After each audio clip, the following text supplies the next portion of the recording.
और तुम्हें इसी विश्वास पर मैंने कहा है कि 7 दिनों के अंदर में तुम्हारे दिल के जो प्रश्न होंगे, और सिर्फ प्रश्नों का उत्तर देने के लिए मैं नहीं आया है, तो कोई साधारण व्यक्ति भी कर सकता है साहब, कोई बड़ी बात नहीं है, प्रश्नों के उत्तर मिल ही जाता है, आज नहीं तो कल मिल जाएंगे। ये कोई बड़ी बात नहीं है कि तुम्हें तुम्हारे प्रश्न का उत्तर दे, बल्कि यहां पर बैठकर इन 7 दिनों के भीतर में तुम्हारे हृदय के अंदर में जो सबसे ज्वलंत प्रश्न है, जिनके कारण तुम जीवन में सुखी नहीं हो पा रहे हो, जिनके कारण तुम्हारे जीवन में मस्ती नहीं आ पा रही है, उन प्रश्नों के उत्तर के साथ साथ उसे जीवन में कैसे अपनाओगे और कैसे उस उत्तर को अपने जीवन में सम्मिलित करोगे। अगर तुम भगवान श्री कृष्ण को साक्षी मानकर यहां 7 दिनों तक बैठो तो केवल उत्तर नहीं मिलेंगे, बल्कि उत्तर के साथ साथ जीने की कला भी मिलेगी, जिस कला के साथ तुम अपने जीवन को हैप्पीएस्ट लाइफ बना सकते हो। तुमसे सुखी, तुमसे मस्त आदमी इस दुनिया में कोई नहीं हो सकता। बस जरूरत है तुम्हारे कॉन्शियसनेस, तुम यहां कॉन्शियस होकर के बैठना, सिंसियर होकर के बैठना, सावधान होकर के बैठना, एक शब्द भी तुम्हारे कानों से इधर उधर न जाने पाए। मैंने फिर कहा है, पता नहीं कौन से शब्द तुम्हारे जीवन को बदल दे, क्योंकि ये शब्द कोई कोरे उपन्यास के शब्द नहीं है, प्रत्यक्षतः कृष्ण एव ही, श्री कृष्ण ही शब्द के रूप में भागवत में समाये हुए हैं। और यहां अगर भागवत की कथा चल रही है तो श्री कृष्ण ही शब्दों के रूप में बाहर जा रहे हैं। और कौन से श्री कृष्ण का वो विग्रह तुम्हारे हृदय में जाकर अटक जाए, कानों के माध्यम से होता हुआ दिल में घुलते हुए आत्मा से सम्मिलित हो जाए, ये कोई नहीं जान सकता। इसलिए यहां बहुत सावधानी पूर्वक बैठने की आवश्यकता है। श्री का अर्थ होता है राधा रानी, श्रेयति इति श्री, श्रृणाति इति श्री, श्रायते इति श्री, श्रुणोति आश्रित जन दुखम इति श्री। मैं एक बार कह रहा था कि पूर्वा में या कहीं और कथा कह रहा था, पता नहीं, तो मैंने कहा कि अगर श्री की व्याख्या की जाए ठीक ठीक शास्त्रों के अनुरूप से, तुम्हारा 7 दिन तो इसके लिए कम पड़ेगा। ये श्री कौन है? लेकिन तुम इतने ही जान लो कि हमें पूरी की पूरी भूमिका भी कहने में मुश्किल होगी, पर हम पूरी भागवत तो नहीं सुना सकते, दुनिया का कोई भी आदमी किसी को नहीं सुना सकता 7 दिनों में, इट्स क्वाइट इम्पॉसिबल।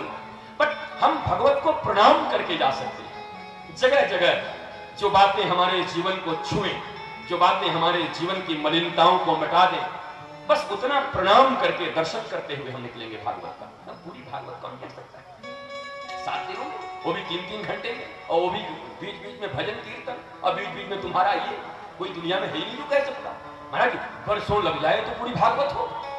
लेकिन हम कोशिश करेंगे, प्रयास करेंगे कि भागवत के उन प्रसंगों को प्रणाम करें, छुएं, जिससे हमारा हृदय भी श्री कृष्ण का अनुरागी बन जाए, श्री राधा का अनुरागी बन जाए। श्रुणोति आश्रित जन दुखम इति श्री, श्री राधा का एक नाम है जो आश्रित जनों का दुख सुन करके श्री कृष्ण से कहती है। देखो, श्री कृष्ण तुम्हारे दुख को सुनने वाले नहीं है, ये भागवत कहती है। श्री कृष्ण महाराज टेढ़े हैं भी, ऐसे भी टेढ़े खड़े होते हैं, और स्वभाव भी बड़ा टेढ़ा है इनका, ऐसे नहीं है, बड़ी टेढ़े है। तू टेढ़ो, तेरी बात टेढ़ी, क्या होगा? कहा श्री प्रिया जी बड़ी सीधी है, लाडली, ऐसी सीधी हैं कि बरसाने में एक व्यक्ति आकर के महाराज और बाहर रोता था, सीढ़ियों के बाहर। तो श्री जी ने पूछा, कन्हैया देखो तो ये कितना रो रहा है हमारे लिए। कहा तुम तो बोरी भारी हो प्रियाजू, तुम्हें कुछ पता नहीं। बोला क्या हुआ? कहा ये तुम्हारे लिए नहीं रो रहा, ये मेले में गया था सामान बेचने, आज अच्छी बिक्री नहीं हुई, उसी के लिए बैठ के रो रहा है। हाय बिक्री नहीं हुई।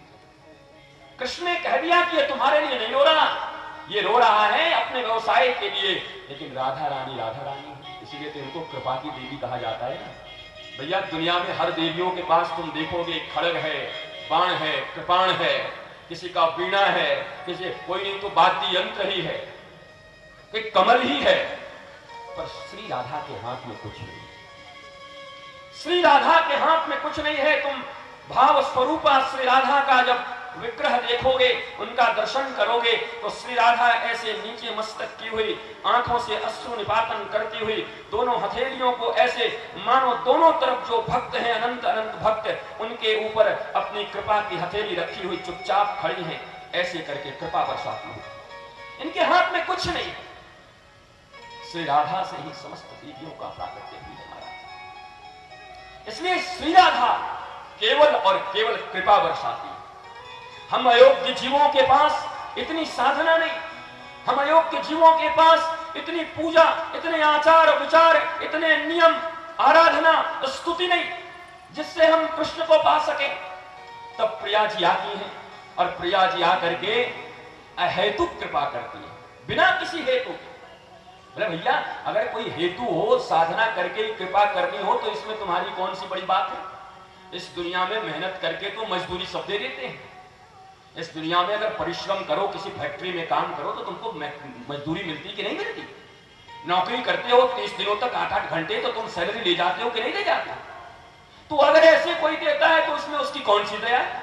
वो तुम्हारे काम को ले रहा है, तुम्हारे खून को ले रहा है, पसीने को ले रहा है, फिर दे रहा है तुमको। और मल्टीनेशनल कंपनियां तो मत कहो महाराज, क्यों नहीं चूस ले जवानों का। और जैसे बूढ़े होते हैं उनको रद्दी टोकरियों में फेंकती है।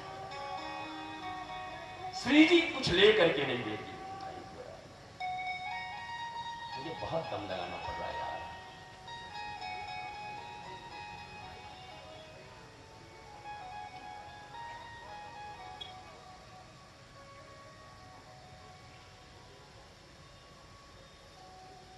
मेरी आखिरी कथा, मैंने 2 दिन पहले डिसाइड किया था कि मेरी जिंदगी की आखिरी कथा। इसके बाद मैं ब्रज जाऊंगा। ब्रज में साधन भजन जो मुझसे बनेगा, मुझे जो देना था संसार वालों को जितने दिन में, जो 10-12 कथाएं, और वो शुरुआत की कथाएं तो कोई सुन ले तो उसके अश्रु निपातन होने लगेंगे। पता नहीं वो है भी कि नहीं, लोगों ने लिया कि नहीं लिया। लेकिन मैं इस कथा को थोड़ा मेमोरेबल बनाना चाहता था, अच्छा और मस्त। मेरी एकांत इच्छा थी कि इस कथा को ऐसा बनाऊं। मैं अभी भी प्रयासरत हूं, निराश नहीं हूं, कोशिश कर रहा हूं। श्री राधा की कृपा से सफल हो जाऊंगा। तो श्री जी कृपा करती है।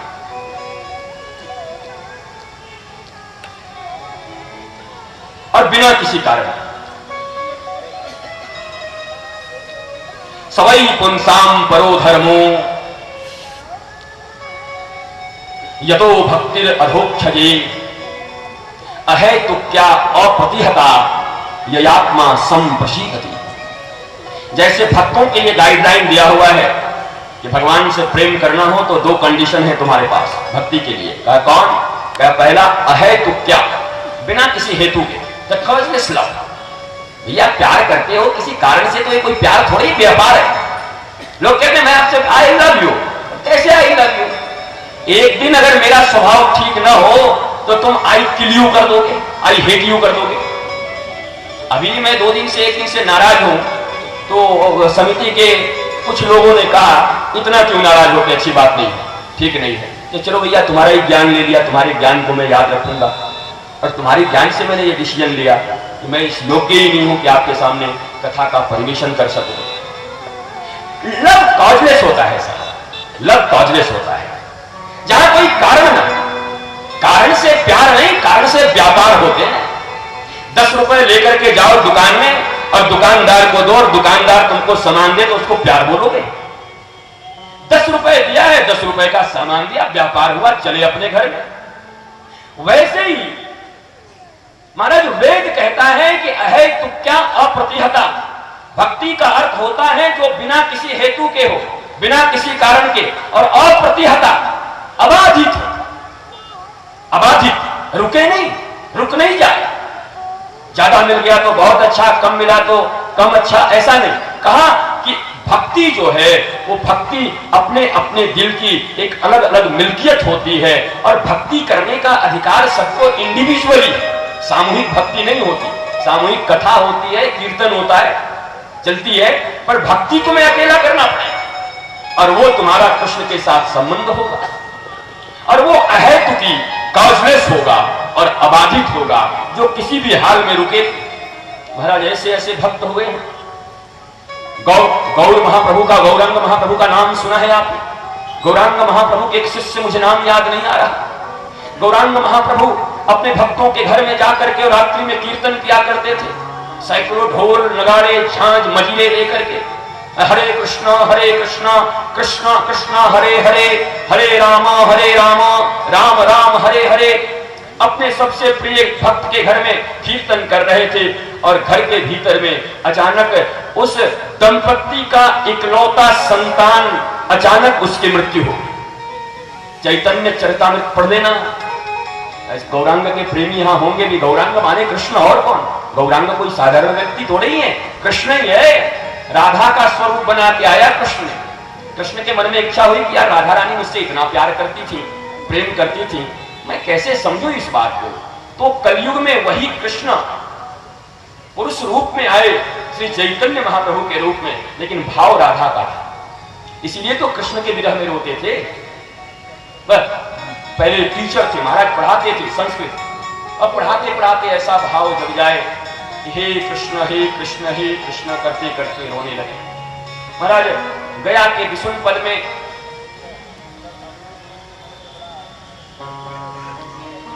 खड़े होकर के जब भगवान के वियोग में रोने लगे और उनकी आंखों से आंसू गिरने लगे, तो उस पत्थर में कहते हैं कई फुट गहराई हो गई। आधे एक घंटे के आंसुओं में पत्थर में छेद हो गया। वो आंसू की धारा कैसी होगी और आंसू की गर्मी कैसी होगी। ऐसा कृष्ण के वियोग में रोते थे। तो हम में से तो कोई कृष्ण के लिए रोए तो लोग पागल कहते हैं, बीवी के लिए रोए तो पागल नहीं कहते, धन चोरी हो जाए तो हाय बाप करे कोई पागल नहीं कहता, कोई कहीं जाकर के प्रतिष्ठा किसी की हनन हो जाए और रोने लगे तो कोई पागल नहीं कहता, बेटा बेटी मर जाए रोने लगता है तो पागल नहीं कहता। पर कोई कृष्ण के लिए रोने लगे, राधा के लिए किसी का आंसू आने लगे, तो लोग कहते हैं पागल हो गया। अरे इस दुनिया में पागल सब हैं। दो तरह के पागल होते हैं, एक दुनियावी पागल और एक ईश्वर के लिए पागल। दुनिया में जब कोई व्यक्ति दुनिया की वस्तुओं के लिए पागल होता है तो उसे दुनिया के साधारण पागल खाने में, रांची में या रांची के कांके में या आगरा में जाकर के भर्ती कर दिया करते हैं, या रायपुर में भी होगा तो मुझे पता नहीं, पर ये दोनों नाम ही है। जब दुनिया के लिए कोई पागल होता है तो उसको ये दुनिया के पागल खाने में भर्ती कर दिया जाता है, और जब कोई कृष्ण के लिए पागल होता है तो वृंदावन में उसको भेज दिया जाता है। वहां की गलियों में जाकर हरे कृष्ण कृष्ण कृष्ण हरे हरे, हरे राम राम राम हरे हरे।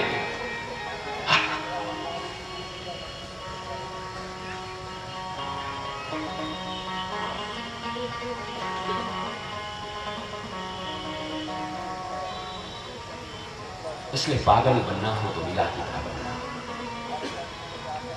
पागल बनना हो तो तुकाराम की तरह बनना। यार मैं प्रणाम कर रहा हूं तुमको, प्लीज तुम थोड़ा और दो, कुछ करो, मुझे बहुत तकलीफ हो रही है, कुछ मानो यार, कुछ तो करो। शुरुआत में तुम ठीक थे, तुम और खराब होते जा रहे हो, ऐसा कुछ काम करो यार, मत परेशान करो।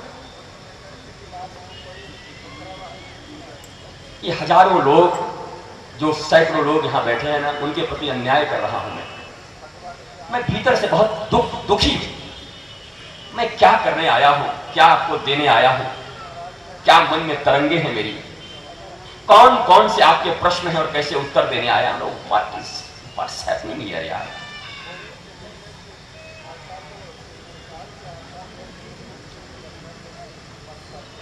इसलिए रो तो राधा की, कृष्ण, क्योंकि एक बार अगर कृष्ण और राधा के लिए रोगे तो फिर दुनिया के लिए रोने की आवश्यकता नहीं पड़ेगी। जो दुनिया के लिए रोते हैं उनको जिंदगी भर रोना पड़ता है, आज इसके लिए तो कल उसके लिए, पर जिसने एक बार कृष्ण के लिए रोना स्वीकार कर लिया फिर उसे दुनिया के लिए नहीं रोना। इसलिए रोना हो तो मीरा की तरह रोना। दुख लाखों सहे मुख से गोविंद कहे, मीरा रानी दीवानी कहलाने लगी। महलों में पली बन के जोगन चली, वो तो गली गली हरि गुण गाने लगी। दुख लाखों से, कमाल है, कहीं नहीं लिखा कि मीरा ने सुख पाया। दुख लाखों सहे पर मुख से गोविंद कहे, गोविंद नाम कहना नहीं छोड़ा। अबाधित भक्ति है और प्रतिहता है। अरे कृष्ण तुम मुझसे सितम कर रहे हो, मुझ पे जुल्म ढा रहे हो, मैं भी देखना चाहता हूं कि कितने जुल्म ढा सकते हो, कितने सितम कर सकते हो तुम। और भक्त जब यहां पर उतारू हो जाता है तो कृष्ण को नीचे उतर के आना पड़ता है। पर यह परीक्षा है साहब। भगवान के पास अगर तुम्हारी कोई बात को सुनाता है तो वो श्री राधा है। श्रुणोति आश्रित जन दुखम इति श्री राधा। और जब वो कन्हैया ने कहा कि वो अपने व्यवसाय के लिए रो रहा है, तो किशोरी जी ने कहा वो चाहे जिसके लिए रो रहा है, रो तो मेरे दरबार में रहा है ना, हे कन्हैया उसका मंगल कर दो। वो दुनिया के लिए रो रहा था पर राधा जी के दरबार में रो रहा था। राधा ने कहा इसका मंगल कर दो, रो तो मेरी सीढ़ी के नीचे रहा है ना। इसीलिए ब्रजवासी कहते भी हैं सब कि कभी तो लाडली सुनेगी, कभी तो लाडली पूछेगी कि ये कौन पड़ो मेरे द्वार। कहा उसके चरणों में द्वार पर पड़े रहो, रोते रहो। अरे एक न एक दिन लाडली जरूर पूछेगी कन्हैया से, कभी तो लाडली पूछेगी ये कौन पड़ो मेरे द्वार कन्हैया, ये कौन पड़ो मेरे द्वार। कभी तो लाडली पूछेगी ये कौन पड़ो मेरे द्वार, ये कौन पड़ो मेरे द्वार, ये कौन पड़ो मेरे द्वार। सुखिया सब संसार है, खावे और सोवे, दुखिया दास कबीर है, जो जागे अरूरे। दुखिया दास कबीर है, जो जागे और रोवे। वास्तव में रोता भी वही है जो जागृत है।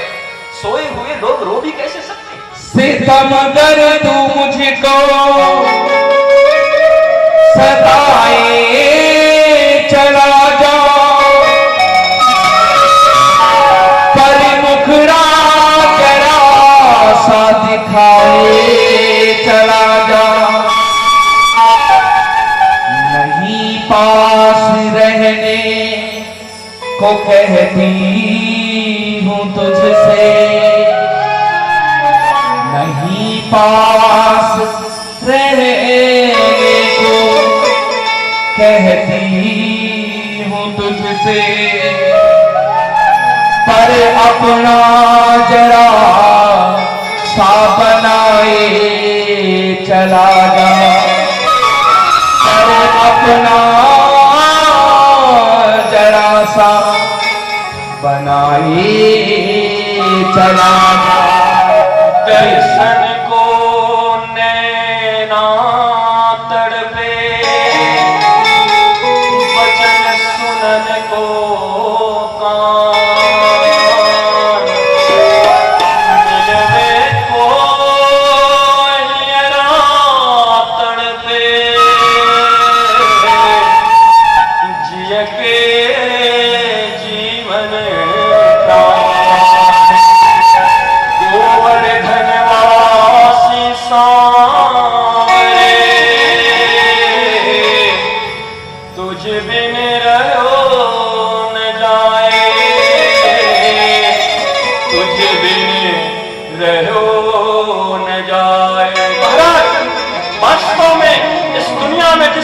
कृष्ण के लिए आंसू गिराए, उसको इस दुनिया में फिर किसी और के लिए आंसू गिराने की कभी आवश्यकता नहीं पड़ेगी। इसलिए अगर पागल ही बनना हो तो कृष्ण के लिए पागल बनना, अगर मतवाला ही बनना हो तो कृष्ण के लिए मतवाला बनना।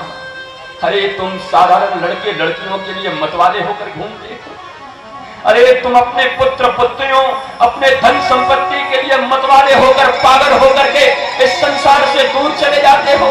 कई बार आत्महत्याएं तक कर लेते हैं, अपने आप को मार लेते हैं लोग। अरे मैं तुमसे बार बार कहता हूं कि तुम्हारे भीतर इतनी तड़प है, तुम्हारे भीतर इतनी आंसू है, तुम्हारे भीतर इतनी लौल्यता है। चीज तो सब है तुम्हारे भीतर, पर जिसके लिए तुम प्रयोग कर रहे हो ना, वो नश्वर है।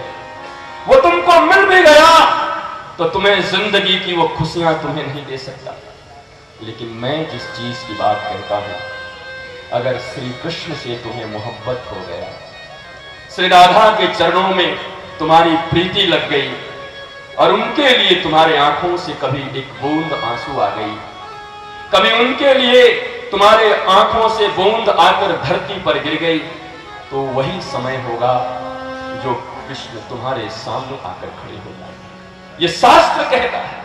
कई भक्तों की जीवनियां देखो, चाहे वो मीरा हो, तुकाराम हो, एकनाथ हो, सखूबाई हो, जनाबाई हो, करमैती बाई हो, रत्नावती हो, जो भी हो, जिन्होंने आंखों से आंसू गिराए भगवान के लिए, भगवान उनके सामने आकर खड़े हो। ये श्री जी बहुत कृपालु हैं। वास्तव में अगर कृपा प्राप्त करना हो तो श्री जी की कृपा प्राप्त करो। वृंदावन की भूमि पर, वृंदावन के रज पर जितने भी संत रहते हैं, तुम वृंदावन में प्रवेश करोगे तो श्री कृष्ण कोई जल्दी नहीं कहेगा। जैसे ही प्रवेश करोगे लोग राधे राधे कहेंगे। वो पुराने पुराने जितने भी लोग हैं, वो चाहे वर्षों से तपस्या कर रहे हैं, क्योंकि उस ब्रज भूमि में श्री राधा रानी की कृपा के छांव के तले ही श्री कृष्ण की साधना की जा सकती है, वरना किसी की साधना हो नहीं सकती। राधा रानी बहुत दयालु है, बहुत कृपालु, इसीलिए हाथों को सिर्फ अपने बच्चों के सर पर ऐसे रखकर खड़ी रहती है कि आओ आओ, मैं तुम पर कृपा करने के लिए तैयार हूं, पर मेरे पास तो आओ, मेरी तरफ तो आओ। वो इंतजार करती हैं। अरे तुम कृष्ण और राधा का इंतजार नहीं करते, माँ राधा ही हम बच्चों का इंतजार करती हैं। देखो देखो वहां कथा हो रही है, जाओ चले जाओ, बैठना वहां जाकर, और उस कथा से तुम्हारे भीतर में कृष्ण प्रेम प्रादुर्भाव हो जाएगा, कृष्ण प्रेम की उत्पत्ति हो जाएगी, राधा प्रेम की उत्पत्ति हो जाएगी। और ये प्रेम अगर एक बार उत्पन्न हो गया तो जीवन में ये प्रेम का जो स्रोत है वो कभी सूख नहीं सकता। इसलिए कहते हैं श्रीमद् भागवत। वास्तव में श्री राधा रानी का ये मद है। दुनिया में किसी के ऊपर काम का मद है, जिसकी वस्तु देखी ये मेरा हो जाता, उसका घर देखा वो मेरा हो जाता, उसके अच्छे वस्तु देखे ये मेरा हो जाता, कोई अच्छा पद दिखाई पड़ा ये मुझे मिल जाता। हर व्यक्ति काम के मद में जी रहा है, कोई क्रोध के मद में जी रहा है, कोई लोभ के मद में जी रहा है, कोई ईर्ष्या के मद में जी रहा है। महाराज हर समय किसी न किसी कामना में ही हम जी रहे हैं। साइकिल पर निकले घर से खुशी होकर के नई नई साइकिल ली, और तब तक सामने से पड़ोसी महाराज मोटरसाइकिल लेके निकल गया तो साइकिल का सारा आनंद ही खत्म हो गया। फिर बड़ी मुश्किल से क्लर्क से बड़ी मेहनत किया, 2-3 साल तक और परिश्रम करके पैसे जुटाए और एक मोटरसाइकिल ले आई, और मोटरसाइकिल लेकर के निकले ही थे कि चौराहे पर मारुति लेकर के उसका पड़ोसी मिल गया। महाराज मोटरसाइकिल खुद ही ले जाके ठोक डाली, उसका मजा ही खराब हो गया। बड़ी मुश्किल से प्रयत्न करके तुमने मारुति भी ले ली, तो पता चला पड़ोसी मर्सिडीज में निकल गया। और अब अगर तुम्हारी औकात हुई और पूरी जिंदगी झोंक दिया मर्सिडीज के पीछे, और मिल भी गया बुढ़ापे में दांत टूटते टूटते तक, तो पता चला पड़ोसी हेलीकॉप्टर से ऊपर से निकल गया। सारी जिंदगी दूसरों को देखकर अपने इस शरीर को लोहे की भट्टियों में तपाते रहे, कभी इस वस्तु के लिए, कभी उस वस्तु के लिए। अरे इस दुनिया में वस्तुओं की कोई कमी है प्यारे? अगर इस दुनिया का श्रेष्ठ चीज भी खरीद लो तो मैं तो कहता हूं आज एक इन्वेंशन हो रहा है। लोग मुझसे कहते हैं गुरुजी एकदम लेटेस्ट मॉडल खरीदा हूं। You are wrong. कहा क्यों? मैंने कहा रात में एक दूसरी मॉडल निकल गई इसकी। कौन सा मॉडल खरीदो? अगर मॉडल खरीद के तुमको सुख मिलता है तो इस दुनिया में जिंदगी में वस्तुएं खरीदते खरीदते पागल होकर मर जाओगे। इन्वेंशन की कमी नहीं। कितनी वस्तुओं को खरीदो, ये पागलपन मत करो। ये अंधी दौड़ है। इस अंधी दौड़ से आज तक कोई सुखी नहीं हुआ प्यारे। तुम कैसे हो सकते हो? अरे अगर तुम्हें लगता है मैं झूठ बोलता हूं तो अगर तुम्हारे कोई मित्र हो अरबपति और करोड़पति तो उनके घर में चले जाओ। बंदा तो हर के घर में जाता है। खाकपति, लाखपति, करोड़पति के घरों में भी आना जाना है। जाके देखा है मैंने। और मैं तुमसे इस भागवत के इस व्यास गादी के ऊपर से सत्य कहता हूं, शपथ लेकर कहता हूं, सत्य सत्य कि जितने घरों में गया इस देश के ऐसे कोई बड़े लीडर नहीं होंगे, ऐसा कोई बड़ा उद्योगपति नहीं होगा जहां पर इस बंदे का जाना न हुआ हो, मिलना न हुआ हो। लेकिन जाकर देखा कि जो गति दोरी सो गति दोरी। अरे उन घरों के दुख के बारे में मैं तुम्हें कुछ बता नहीं सकता। सब कुछ है, एवरीथिंग। एक इशारा करे तो महाराज वहीं पर एरोप्लेन उतर जाए, कुछ भी हो जाए। लेकिन जीवन में जब पूछता हूं कैसे हो और उनके मुख से जब दुखों की दास्तान सुनता हूं कि गुरु जी सब है पर शांति नहीं, पत्नी बात नहीं सुनती, भाइयों से मुकदमा चल रहा है, शरीर में रोग है, चारों तरफ बदनामी हो रही है। मैं और ऊपर उठना चाहता हूं तब मुझे लगता है अरे काश कि मैं अपने उन बच्चों को समझा पाता जिन लोगों ने रुपए को ही इस दुनिया का माँ बाप समझ लिया है, जिन लोगों ने धन को ही भगवान समझ लिया है। Money is the second God of the earth. ये बात लोगों ने कहना शुरू कर दिया है। इस पृथ्वी का दूसरा भगवान पैसा है। लेकिन उनको मैं प्रणाम करता हूं जो लोग दूसरा कहते थे। पर आज तो ऐसे लोगों की संख्या बढ़ गई जो फर्स्ट गॉड ही कहते हैं कि मनी ही गॉड है, पैसा ही गॉड है। मैंने कल तुम्हें अंबानी बंधुओं का नाम लेकर बताया। मैं मंच के कारण बहुत सारे नाम नहीं ले सकता, पर इस भारतवर्ष के सर्वश्रेष्ठ कलाकार फिल्मी दुनिया के जिन्होंने 30-30 वर्षों तक इस इंडस्ट्री पे राज किया, वहां भी मैं घंटे भर उनके पूरे परिवार के साथ बैठा था। मैं सिर्फ तुम्हें इसलिए कहता हूं कि जब मैंने बातें सुनी उनके मुख से, उनके परिवार के मुख से, मुझे लगा ये लोग, जो लोग 2 रोटियां खाते हैं, मेहनत करते हैं, परिश्रम से जीते हैं, काश कि मैं अपने दिल की बात इनको समझा पाता कि अरे अरे तुम जहां जाकर सुखी होना चाहते हो, तुम्हारी जिंदगी गुजर जाएगी और शायद तुम पहुंच भी ना पाओ, क्योंकि इस दुनिया में किसका इच्छा नहीं कि वो अरबपति बने। क्या पर हर व्यक्ति अरबपति बन सकता है? नहीं बन पाता। अगर पहुंच भी गए तो अपनी इस जिंदगी का नुकसान ही करोगे, क्योंकि वहां पहुंचने के बाद पता चलेगा कि एग्जैक्टली तुम्हें जो चीज चाहिए वो ये रुपए तुम्हें खरीद के नहीं दे सकता। तो उतने साल अपने जिंदगी को गंवा करके, बचपन से जवानी, जवानी से बुढ़ापा और बुढ़ापे से मौत, यही तो जिंदगी की कहानी है प्यारे। बच्चा जन्म लिया, बचपना गया, जवानी आई, बुढ़ापा आया, अब क्या बचा? अब तो मरोगे, मौत बची है। जिनके उम्र 60 साल हो गए, 70 साल हो गए, 40 साल हो गए, 50 साल हो गए, तुमने अपने मतलब से जिंदगी जी, अपने अनुसार जिया, अपने अनुसार परिश्रम किया। लेकिन तुम सवाल खुद से करना, आर यू हैप्पी? तुम्हें इंग्लिश हैप्पीनेस मिल गई तो तुम्हें पता चलेगा कि जिस दिन मृत्यु की सैया पर सोए रहोगे, तुलसी दल और गंगा जल जिस दिन में तुम्हारे बच्चे बच्चियां तुमको दे रहे होंगे, उस दिन भी अगर तुमसे पूछे कि तुम सुखी हो तो तुम कहोगे नहीं, कुछ दिन और जीना चाहता था और मन में इच्छा थी। ये इच्छाएं कभी मिटने वाली नहीं। तो आखिर तुम कौन से समझदार व्यक्ति हो? हर एक माता पिता अपने बच्चों को समझाते हैं कि मैं भी कॉलेज में पढ़ा हूं, मैंने भी दुनिया देखी है, देखिए काम मत करना नहीं तो रोना पड़ेगा।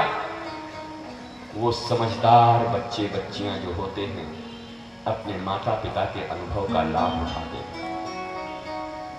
पर जिन्होंने जीवन में केवल ठोकर खाना स्वीकार किया है वो अपने माँ बाप के अनुभव का लाभ नहीं उठाते, बल्कि उसी गड्ढे में वो भी गिरते हैं जहां उनके माँ बाप गिर के आए। अरे फिर किस बात के माँ बाप, किस बात के गुरु, किस बात के एल्डर्स, अग्रज, उनको बड़े कहते हो, अपना कहते हो, पेरेंट्स कहते हो, अगर वो तुमसे कुछ कहते हैं कि मेरी जिंदगी का ये अनुभव है, ये मत करो, तो तुम अपनी जिंदगी को प्रयोगशाला क्यों बनाए हुए हो? अरे समझदार आदमी, मैंने सुना है कि थॉमस एडिसन ने बल्ब का निर्माण किया, 12 वर्ष लगे उसको बनाने में। क्या तुम में से ऐसा कोई यहां बैठा है जो ये कहता है कि नहीं नहीं वो थॉमस एडिसन ने बनाया, मैं उस बल्ब को क्यों जलाऊं, मैं खुद बल्ब बनाऊंगा और जलाऊंगा? कोई है? जाते हो दुकान पर 20 के नोट निकालते हो, फेंकते हो, बल्ब लाते हो, लट्टू को लगाते हो, स्विच ऑन करते हो और प्रकाश फैल जाती है। उस व्यक्ति को 12 वर्ष लगे, दाढ़ियां बढ़ गई, पर इसमें से कोई कहे मैं बनाऊंगा तब जलाऊंगा, ऐसा कोई है? तब अपनी मां बाप की बात क्यों नहीं सुनते? जब थॉमस एडिसन का बल्ब जला सकते हो, किसी के बनाए हुए एरोप्लेन पे चढ़ सकते हो, किसी की बनाई हुई बाइक को ड्राइव कर सकते हो, किसी की बनाई हुई कार को ड्राइव कर सकते हो, उनके अनुभवों का लाभ उठा रहे हो। अगर मर्दाना हो, मर्द कहते हो अपने आप को कि मैं मर्द हूं और मैं जाबाज हूं, मैं हर काम खुद करता हूं, तो खबरदार एक बल्ब मत जलाना, एक फ्रिज मत चलाना, एक दिन किसी गाड़ी पर मत चढ़ना, एक कपड़े मत पहनना, क्योंकि ये कपड़े भी तुमने नहीं बनाए, किसी टेक्सटाइल वाले ने बनाए। उनके बनाए हुए चीजों पर, उनके अनुभव की चीजों का तुम लाभ उठाते हो, पर तुम्हें जन्म देने वाली मां जो 9 महीने तक पेट में तुमको रख के जन्म देती है और वो तुमसे कुछ कहती है तो तुम उसको इग्नोर कर देते हो और तुम कहते हो मेरी मम्मी हो, मेरे पापा है। कैसे संतान हो? लज्जा आती है। आज इस देश को बड़े बड़े लोगों ने बड़ी बड़ी स्टैटिस्टिक्स निकाले हैं कि इस देश में इतने इतने वृद्धाश्रम बन गए हैं, ओल्ड एज होम। मेरा मन तो करता है गालियां दूं। अरे भले मानस, भारत देश में ओल्ड एज होम बनाकर खुश हो रहे हैं।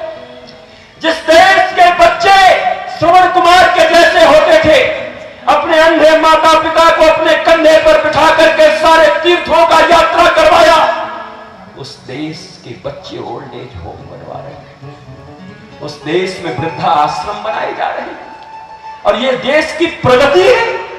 लानत है इसी प्रगति पर। अरे लानत है 1000 बार किसी देश की ऐसी प्रगति पर। ऐसी प्रगति मत करो जहां बूढ़े कौन होते हैं, किसी के माँ बाप ही तो होते हैं। ये ओल्ड एज होम किसके लिए बने हैं? तुम्हारे जैसे लोगों के लिए ही बने हैं ना, जिन्होंने बच्चे पैदा किए, पढ़ाए लिखाए, विवाह कराया, और तुम्हें ओल्ड एज होम में जाना पड़ता है। ये हमारे संस्कार का उन्नयन है, ये भारतीयता, ये हिंदुइज्म का, ये सनातन का, ये उत्थान है या पतन है?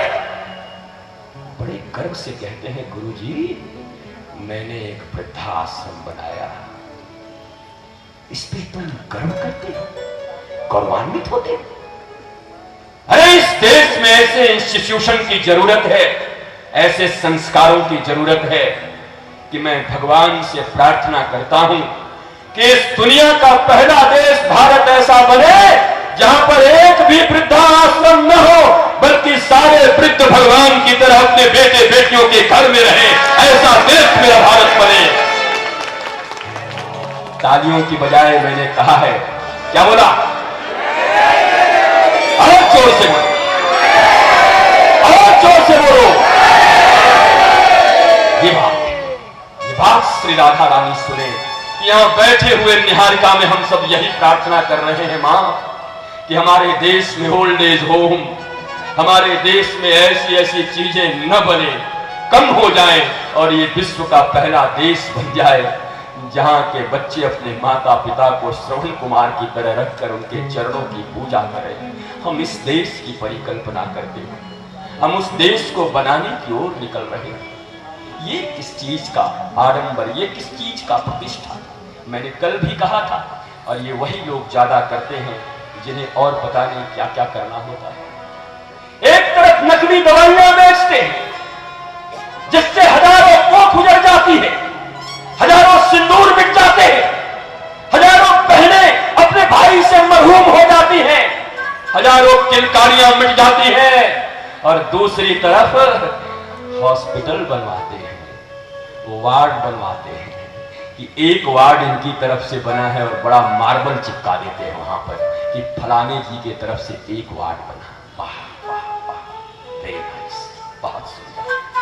पर चिंता मत करना, तुम जैसे मिलावटी दवाइयां बेचते हो, इस दुनिया में मिलावटी तेल, मिलावटी डालडा, मिलावटी घी, मिलावटी मिठाइयां बेचने वालों की कमी नहीं है। तुम्हारी दवाइयों से जैसे सैकड़ों जाने चली गई, एक दिन तुम्हारा बच्चा भी किसी दुकान पर मिठाई खाएगा, तुम्हारे ही पैसे से, और वही तड़पेगा। उस दिन पता होगा कि जब किसी मां की गोद गुजरती है, किसी मां का लाडला उसी के सामने तड़प तड़प कर मरता है, तो मां और पिता का दिल कैसा कहता है। इतने अंधे हो गए हो पैसे कमाने के लिए, जितनी दो नंबरी काम करनी सब करने को राजी हो, लोगों के जीवन से भी खेलने से नहीं चूक रहे हो, ऊपर से धार्मिक लबादा ओढ़े हुए हो, धार्मिक चोला पहने हुए हो। लानत ऐसे चोलों पर साहब। नहीं नहीं, हमारे देश की संस्कृति ऐसी नहीं है कोरबावासियों। तुम देश की संस्कृति से अलग जा रहे हो, और जो संस्कृति तुम्हें बताई जा रही है वो स्वयं ही संस्कृति को नहीं जानती। मैं विश्वास से कह रहा हूं, जो संस्कृति तुम्हें बताई जा रही है उनको संस्कृति से खुद मतलब नहीं। अरे हमारे देश के सच्चे धरोहर हमारे ये शास्त्र हैं। जरा पता करो कि तुम्हें जो लोग लीड करते हैं उन्होंने कितने शास्त्रों का अध्ययन किया है, उन्होंने राम राज्य को कहां पढ़ा है, उन्होंने इस समाज की व्यवस्था को सुंदर रखने के लिए अपने किन किन उपनिषदों का गहरा अध्ययन करके अपने चरित्र में लाया है। प्रवचन करना बहुत आसान है साहब, बहुत आसान है, लेकिन हमारे शास्त्रों में प्रवचन करने का आदेश उसी को दिया गया है जिसके जीवन में चार बातें। पहला श्रवण, दूसरा मनन, तीसरा निधिध्यासन, चौथा प्रवचन। यही स्टेप सीढ़ियां। अगर इन तीन सीढ़ियों को तुमने पार नहीं किया और 30 दिन की ट्रेनिंग लेकर आकर व्यास गादी पर बैठ गए, तो तुम इस समाज को एंटरटेनमेंट दे सकते हो, मनोरंजन दे सकते हो, पर मनोमंथन नहीं दे सकते। It's not the way of entertainment, in fact the enlightenment. It's the way of your consciousness, your consciousness. तुम्हारी जागृति का माध्यम है ये कथा। ये भागवत कुछ समय के लिए नाचने और नचाने के लिए नहीं है। ये रामायण कुछ समय के लिए मनोरंजन करने का साधन नहीं है। मनोरंजन के साधन हजार बने हैं, पिक्चर हॉल हैं, जाओ, डीजे पार्टियां हो रही हैं, जाओ, जादू दिखाए जा रहे हैं, जाओ, लेकिन मनोरंजन करने यहां आए हो तो तुमसे बड़ा अभागा कोई नहीं। तुम दुनिया के सबसे अभागे व्यक्ति होगे अगर मनोरंजन पाने यहां आए हो। श्रीमद् भागवत मनोरंजन के लिए नहीं, मनोमंथन के लिए बनी है। हमारे मन में जो विष है उस विष का मंथन करके कैसे निकाल देना हो, इसी मन से कैसे मंथन करके, जैसे समुद्र मंथन करके विष निकाला गया, ऐरावत निकाले गए, रत्न निकाले गए, घोड़े निकाले गए, दवाइयां निकाली गई, अमृत निकाले गए, लक्ष्मी निकाले गए, वैसे ही तुम्हारे मन का मंथन करके उसके भीतर में जो विष है, जो समाज को और तुमको नुकसान पहुंचा रहे हैं, उसे निकाल कर अलग करना होगा। और इस भागवत के माध्यम से तुम्हारे मन का मंथन करके एक ऐसा अमृत निकालना होगा, जैसे उस अमृत को पी करके देवता लोग अमर हो गए, वैसे इस भागवत के अमृत मंथन से, कथा के मंथन से तुम सब भी कानों के माध्यम से इसका अमृत पियो और अमर होकर के अपने देश के लिए, अपने समाज के लिए और अपने परिवार के लिए मस्त होकर के जियो। यही इस भागवत का उद्देश्य है और भागवत का दूसरा कोई उद्देश्य हो नहीं है। केवल यही उद्देश्य है श्रीमद् भागवत का। और भागवत किस बात के लिए? चंद मनोरंजन के लिए भागवत नहीं बनाई गया। ये प्रिया जी का मद है साहब, प्रिया जी का मद है, श्री राधा रानी का मद है। श्री राधा रानी कोई साधारण, श्री राधा रानी का मद एक ही है, उनका मद है कृष्ण। कृष्ण के प्रति उनकी आसक्ति है। मैं बाद में तुमको ये डिटेल बताऊंगा कि राधा कौन है और कृष्ण कौन है, क्योंकि अभी तो तुम वो गले मोहल्ले के वो लैला मजनुओं की तरह ही इनका नाम लेते हो। कृष्ण ने रास किया, मैं भी करूंगा। कृष्ण गोपियों के साथ नाचे, मैं भी नाचूंगा। राधा जी कृष्ण से प्रेम करती थी, मैं भी प्रेम करूंगी। किसी देश की संस्कृति को नष्ट करने का इससे बेहतर तरीका मैंने आज तक किसी भी देश में नहीं देखा। मैंने बहुत सारे देशों के इतिहास पढ़े हैं, कैसे कैसे वो देश पैदा हुए, कैसे अपनी संस्कृति को उन्होंने बचाया है। जितने भी देश है, मैक्सिमम कंट्रीज के मैंने इतिहास पढ़े हैं। मैंने देखा कि किस कारण से उनके संस्कार बचे और किस कारण से कोई देश मिट गया। स्वतंत्रता मिल गई। आज स्वतंत्रता की लड़ाई नहीं लड़ रहे, अब हम स्वच्छंदता की लड़ाई लड़ रहे हैं। स्वतंत्रता और स्वच्छंदता में बड़ा अंतर है, ध्यान देना, बहुत गंभीरता से सुनना। स्वतंत्र हो गए, स्वतंत्र होना हर एक व्यक्ति का अधिकार है और हमें भी मिल गई स्वतंत्रता, लेकिन अब भारत स्वच्छंदता चाहता है और यह उसके पतन का कारण है। स्वच्छंदता अच्छी बात नहीं है, स्वतंत्र होना, स्वच्छंद होना अच्छी बात नहीं। व्यक्ति जब स्वच्छंद हो जाता है तो मर्यादा का अतिक्रमण कर देता है। गंगा स्वतंत्र बहती है तो सब लोग उसे प्यार करते हैं, हजारों लाखों लोगों को, करोड़ों लोगों को जल देती है, जीवन देती है, प्राण देती है, पूजाएं होती हैं, आरतियां होती हैं। पर वही गंगा जब कभी स्वच्छंद हो जाती है, किनारों को तोड़ देती है, तो उसी गंगा को लोग गालियां देते हैं। जब गांव के गांव बहा देती है, जब लोगों को लील जाती है, तो उस गंगा की फिर आरती नहीं होती। वहां पर दरवाजे पर जिन गांव को लील जाती है, वहां आरती करने के लिए लोग नहीं बैठते। इस जिंदगी में स्वतंत्र होना जरूरी है, पर स्वच्छंद होना तुम्हारे लिए बहुत बड़ा अभिशाप है। और आज जितने भी माता पिता और बच्चे हैं, उनके बीच में यही लड़ाई चल रही है। बच्चे स्वतंत्रता चाहते थे, स्वतंत्रता मिली है तुमको, लेकिन अब तुम स्वच्छंदता चाहते हो, ये तुम्हारे पतन का कारण बनेगा। स्वच्छंद मत बनना। तुम्हारे मम्मी और डैडी जिनको कहते हो, मैं तुम्हारी भाषा में बात करता हूं, मैं पिताश्री माताश्री बोलूं तो तुमको अच्छा लगेगा, हंसोगे। तो तुमको महाभारत में नजर आता है पिताश्री माताश्री, घर में तो मम्मी डैडी बोलते, कितना भी बोलने से क्या होगा। लेकिन वो माता पिता तुम्हें स्वतंत्रता ही देकर रखे हैं, लेकिन जो बच्चे स्वच्छंद होना चाहते हैं उनके विकास रुक जाते हैं, और वो इस दुनिया में सबसे रोने वाले बच्चे होते हैं। मैं यकीन से कहता हूं तुमको, और तुम्हें विश्वास नहीं है तो आज इस भागवत के मन से मैं ये बात कह रहा हूं। जो व्यक्ति, जो बच्चे अपने माता पिता और पेरेंट्स के नियति में चलते हैं, मैं उन तुम बच्चों के लिए कह रहा हूं, फिर बात में तुम्हारे लिए भी कहूंगा। ऐसा बात नहीं है कि तुम अछूत हो, तुम भी पेरेंट्स हो, माता हो, पिता हो, तुम्हारे लिए भी कहूंगा। पर आज तुम्हारे लिए कहता हूं कि चाहे जैसे भी माता पिता हो और जैसे भी माता पिता हो, मैंने तो बहुत दुनिया में बहुत कम, अब वो वही जैसे बोला ना, जैसे कोई माता अपनी बच्चा को मार डाली, कोई बलि दे दी, ऐसे करोड़ों में एकाक होते हैं उनको लेकर के कि आपने मम्मी पापा को देखोगे।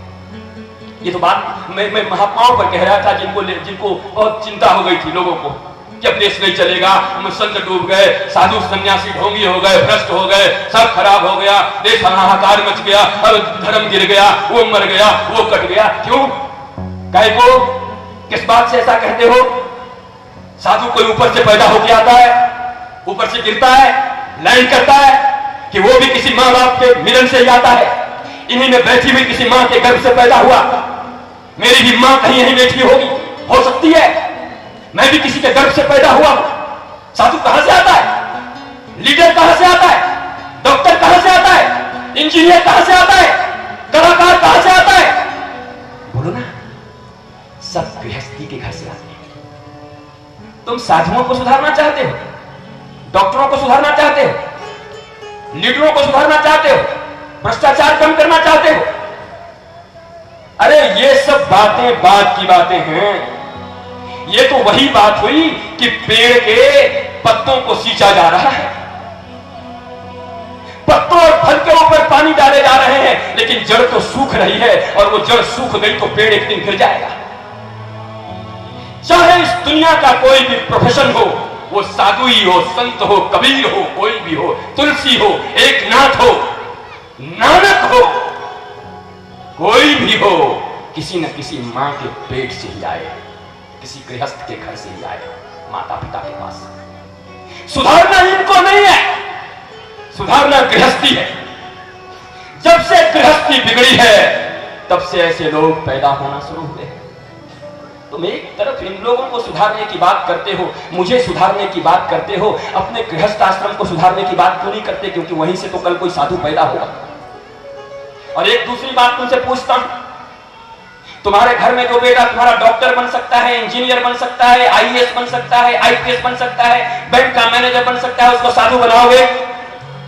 बनाओगे? कोई नहीं। हर एक माता पिता चाहते हैं उनके घर में बिल गेट्स पैदा हो, विवेकानंद का वो पड़ोसी के घर में पैदा हो।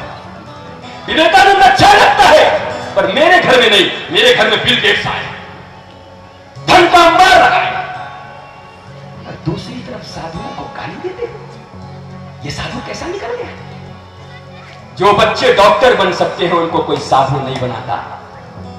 घर का बिगड़ा हुआ बच्चा न पढ़ सका, न लिख सका, न कुछ कर सका, तो जा तू साधु बन जा, नेता बच्चा। जो सबसे थर्ड क्लास का माल था उसको बेच दिया वृंदावन, उसको बना दिया साधु। तो वही थर्ड क्लास का आदमी तो एक दिन गुरु बन करके तुम्हारे यहां आएगा, फिर वही तो इस समाज का गुरु बनेगा।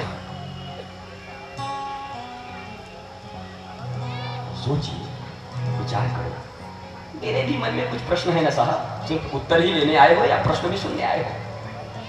देना जवाब कि तुम जब अपने श्रेष्ठ संतानों को साधु नहीं बना सकते, भगवान का भक्त नहीं बना सकते, भगवान की पूजा करना नहीं सिखा सकते, कृष्ण ही उसके माता पिता हैं ये नहीं सिखा सकते, बल्कि कोई साधु चला जाए कुछ देर के लिए सत्संग करने के लिए, तुम्हारे बच्चे कहां हैं? महाराज जी उसका थोड़ा ट्यूशन था ना। और क्या हुआ? आज कहां जा रही हो? इसके बुआ के लड़के की शादी है, आज ट्यूशन। अरे एक दो दिन नहीं भी चलेगा तो काम चलेगा नहीं। वाह, बुआ के लड़के की शादी में ट्यूशन गई तो कोई बात नहीं, पर सत्संग में ट्यूशन चली गई तो पता नहीं बेचारा डॉक्टर बन पाएगा कि नहीं बन पाएगा। इस दुनिया में सबसे गया गुजरा भगवान, इस दुनिया में गया गुजरा सबसे सत्संग। एक तरफ मीरा कहती है कि मेरे तो गिरधर गोपाल दूसरों न कोई, और हम कहते हैं कि सारी दुनिया मेरी है, नहीं है तो गिरधर गोपाल भी मेरा नहीं। उसके बाद तुम चाहते हो कि कृष्ण तुम्हारे ऊपर कृपा करे। अरे पूजा भी हमारी कैसी कैसी हो गई। एक बड़ा फेमस आरती है, भक्त जनों के संकट क्षण में दूर करे, ओम जय जगदीश हरे,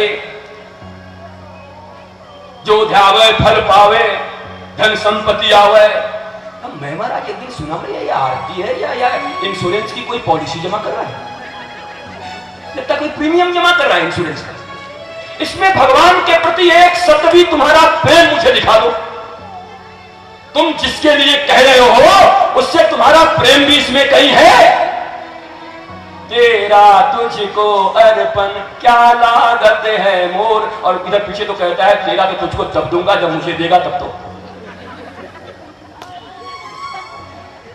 मैंने खोजा ये किसने लिखा है, बाद में पता था पिक्चर में एक गाना आया था, पिक्चर में था, और इसको लोगों ने अपनाया, बड़ी सुंदर लगता है लोगों को। अरे जिससे जिससे लव करते हो, जिससे प्यार करते हो, उसके लिए एक शब्द गाया। ये तो भिखारियों की याचना है। आरती किस बात की, स्तुति किस बात की? जाओ वृंदावन में जाकर के देखो, बिहारी जी की आरती सुनो। मुकुट की लटकन, केवल बिहारी जी की सुंदरता की बातें हो रही है। बिहारी जी कैसे लगते हैं, कैसे बंसी बजाते हैं, बिहारी जी कैसे कृपालु हैं, केवल एक मांग है, भक्ति भिखमंगापन नहीं हो सकता, भक्ति प्रेम का नाम है। और हमें तो बचपन से ही भिखमंगापन सिखाया जाता है धर्म के नाम पर। मांगो मांगो, भगवान से मांगो। ऐसा लगता है जैसे इंश्योरेंस का प्रीमियम जमा करके रखा है, अब मांगो, पहले दे के रखा है। और वो सब महाराज बच्चे भी हमारे ऐसे सीखते, पढ़े पढ़ाए नहीं और जाकर के हनुमान जी को कह देते हैं बढ़िया परीक्षा में हमारा फर्स्ट डिवीजन आ जाए हनुमान जी 1 किलो लड्डू चढ़ाऊंगा। वो माँ बाप से सीखा होगा अपना। वो हनुमान जी भी बोलता है यार, अगर ऐसे मैं करने लगूं तो यार ये छत्तीसगढ़ का जो हाई स्कूल का बोर्ड का ये जो काउंसिल है वो बंद हो जाएगा। हनुमान जी अगर 5-5 रुपए में पास कराने लगे तो बेचारा रमन सिंह का सरकार क्या करेगा, यहाँ के शिक्षा मंत्री क्या करेंगे? अरे भगवान से ये मत मांगो कि मुझे फर्स्ट डिवीजन पास करा दो, मुझे इतने नंबर दे दो। भगवान के पास जाकर के श्रद्धा से खड़ा होकर के मांगना ये है। भिखमंगापन नहीं चलता भगवान के पास। भगवान के पास पहले पुरुषार्थी बनो। हम धार्मिक लोगों को अक्सर बदनाम किया जाता है कि हम आलसी होते हैं, तुम जानते नहीं हो इसलिए ऐसा कहते हो। इस दुनिया में धार्मिक व्यक्ति उसी को कहते हैं जो पुरुषार्थी होता है। बिना पुरुषार्थ का धार्मिकता, हाउ इज इट पॉसिबल? धार्मिक व्यक्ति पुरुषार्थी होता है। पहले पुरुषार्थ करो, खूब पढ़ाई करो और जाते समय हनुमान जी को प्रणाम करके कहो हनुमान जी आज मैं परीक्षा देने जा रहा हूं। मैंने जितनी पढ़ाई की है उस परीक्षा भवन के स्ट्रिक्ट वातावरण में, जहां तनाव होता है, जहां बहुत कड़ाई होती है, आप मेरे ऊपर बस इतनी कृपा करना कि मैंने जिस मेहनत और शिद्दत से पढ़ाई की है उस स्ट्रिक्ट वातावरण में जाकर के भी याद किए हुए अपने उन प्रश्नों को न भूल जाऊं, बल्कि ईमानदारी से मैंने जो याद किया है उस कठिनाई की घड़ी में भी ठीक ठीक कॉपी में लिख के आ सकूं। मुझे ऐसा आशीर्वाद दो। तो मैं तुझे सच कहता हूं, अगर ऐसा मांग करके जाओगे और तुमने पढ़ाई की है तो हनुमान जी खड़ा होकर के तुम्हारी सहायता करेंगे और तुम एक एक प्रश्नों का उत्तर दे करके आओगे। पर ये क्या भिखमंगों की तरह न पढ़ा न पढ़ाया और जाकर के कहते हो फर्स्ट डिवीजन पास करा दो? ये क्या, ये अकर्मण्यता। एक तरफ तो साधुओं को कहते हो अकर्मण्य, साधु लोग बड़े अकर्मण्य, कर्म वर्म कुछ करते नहीं, गाड़ी पर घूमते हैं, प्रवचन करते हैं, खाते हैं, आओ ना बैठो, हलवा निकल जाए। 6 घंटे अगर बोलना पड़े हलवा टाइट हो जाए। और उसमें वो भी अब अगर महाराज कुछ व्यवस्था, अगर हरा हरा नोट नजर आए तो बात निकल भी जाती। अगर कुछ लाल लाल हरे हरे ब्रीफकेस में नोट नजर आए तब तो चल जाता है। लेकिन क्या ईश्वर प्रेम में बैठ करके 1 घंटे भी भजन करते हो? हर चीज में हमारी मांग है, हर चीज में व्यापार है यार। माता से व्यापार, पिता से, मम्मी पापा भी कभी कभी कहते हैं ये पक्का व्यापारी हो गया है, मेरी भी बात नहीं सुनता। अच्छा माता जी व्यापार सिखाया किसने है? अरे वो तो बच्चा था, पैदा लेके तुम्हारी पेट से आया, किसने सिखाया? ये समाज वालों ने। वाह, मैंने सुन, यहां बैठकर 2 मिनट सुन करके और मेरे ऊपर टीका टिप्पणी करके चले जाओगे। अच्छी बात कहे, सुंदर बोले, थोड़ा तेज बोलते हैं, नहीं ये बात थोड़ा ठीक है, ये लॉजिकल नहीं था, ये अंडरस्टैंडेबल नहीं था, ये कहानी थी, ये पुरानी थी। इससे कुछ नहीं मिलने वाला तुमको, कुछ नहीं। मेरे ऊपर टीका टिप्पणी करके कुछ नहीं पाओगे। बल्कि मैं तो ये कहता हूं कि मेरे द्वारा, मेरी जुबान बहुत कड़वी है, मैं ये स्वीकार करता हूं, कड़वे जुबान का आदमी, और ये मेरी कमजोरी है, और कमजोर आदमी हूं मैं, कोई भगवान नहीं हूं।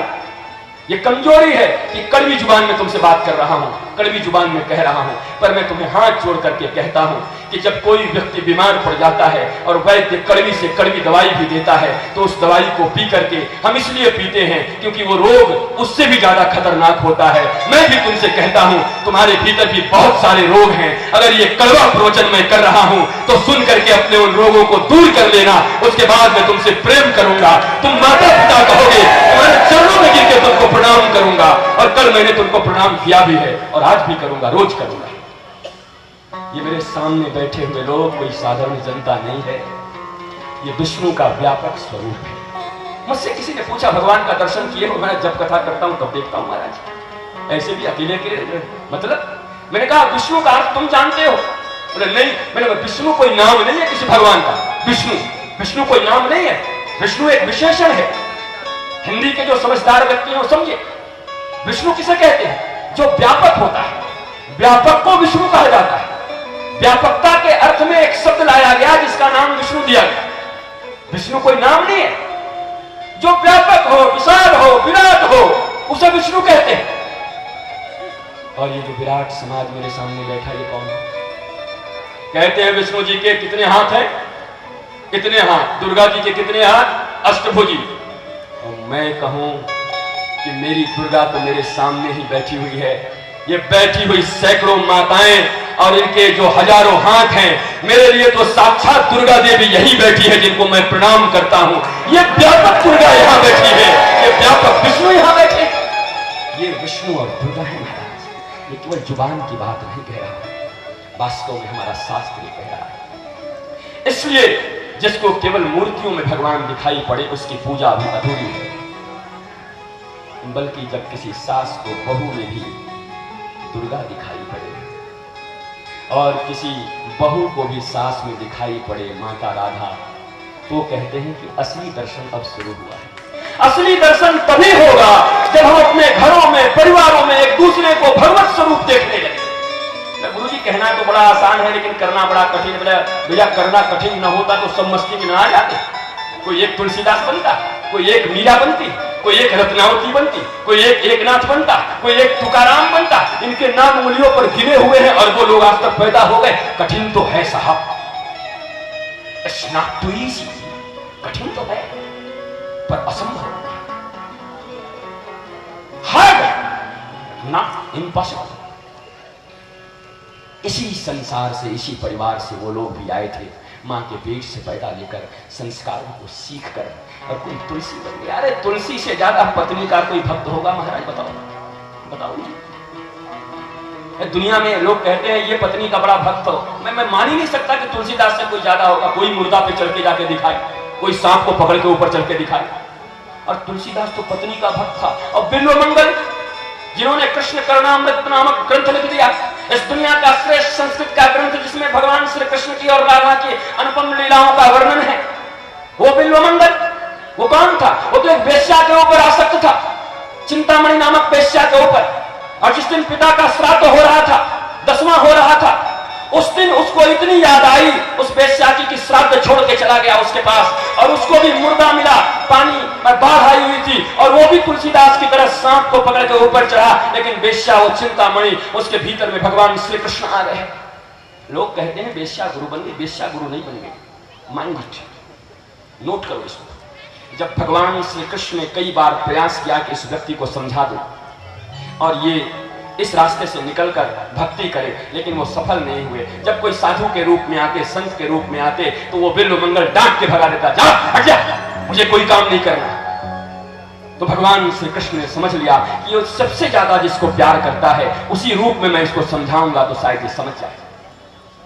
बड़े ध्यान से सुनना, भगवान किस किस रूप में आते हैं।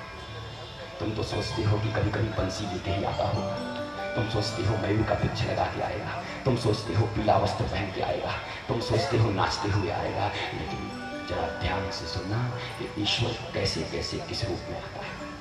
और उसी दिन भगवान श्री कृष्ण उस वेश्या के भीतर प्रवेश कर गए।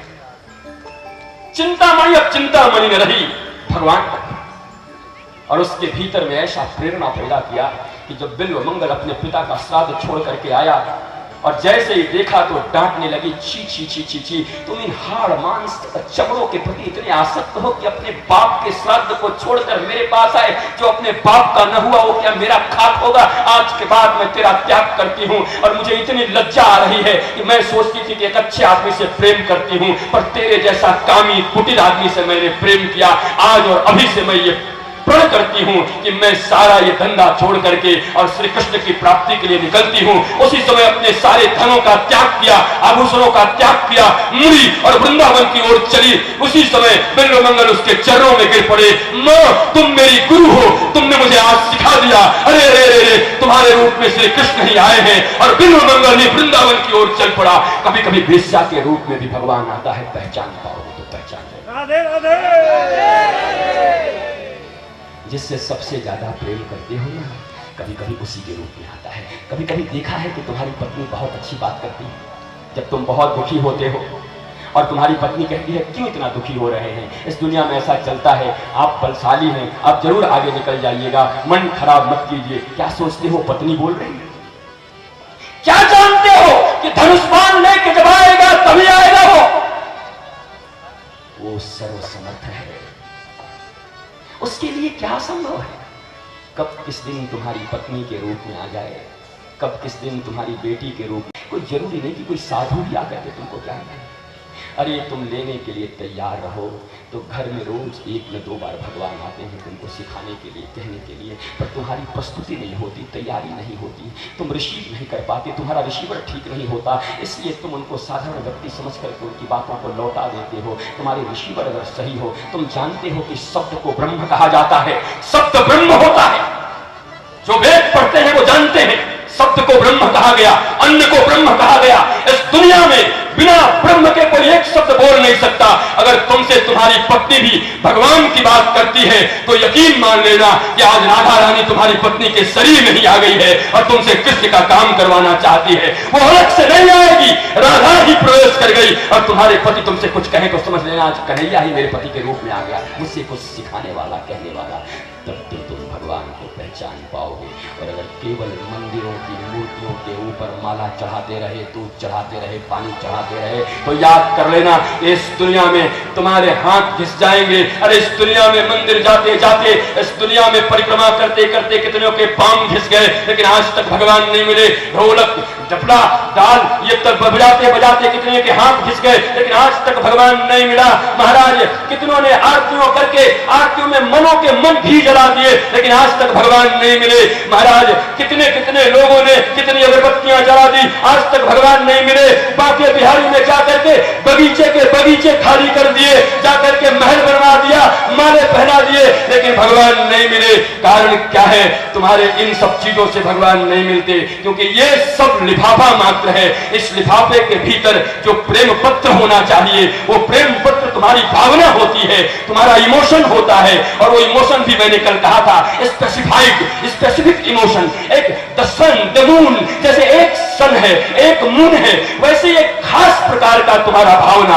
वो भावना जब उस फूल के भीतर में, उस आरती के भीतर में, उस परिक्रमा के भीतर में तुम्हारी वो दिव्य और शुद्ध भावना होती है, तब वो लिफाफे के भीतर प्रेम पत्र डाला होता है और उसको कन्हैया पढ़ता है। हम लिफाफे तो चढ़ा आते हैं पर प्रेम पत्र गायब होता है। इसीलिए हमारे एक माला का रिप्लाई नहीं आता, इसीलिए हमारे एक प्रसाद का रिप्लाई नहीं आता, इसीलिए हमारे आरतियों के रिप्लाई नहीं आते कृष्ण की ओर से। और हम कहते हैं कि कलयुग में भगवान ने भी सुनना बंद कर दिया। ना, तुमने सिर्फ लिफाफे देने सीख लिए। लिफाफा देने के लिए नहीं होता, लिफाफा लेने के लिए होता है। मतलब लिए जाते हैं और उसमें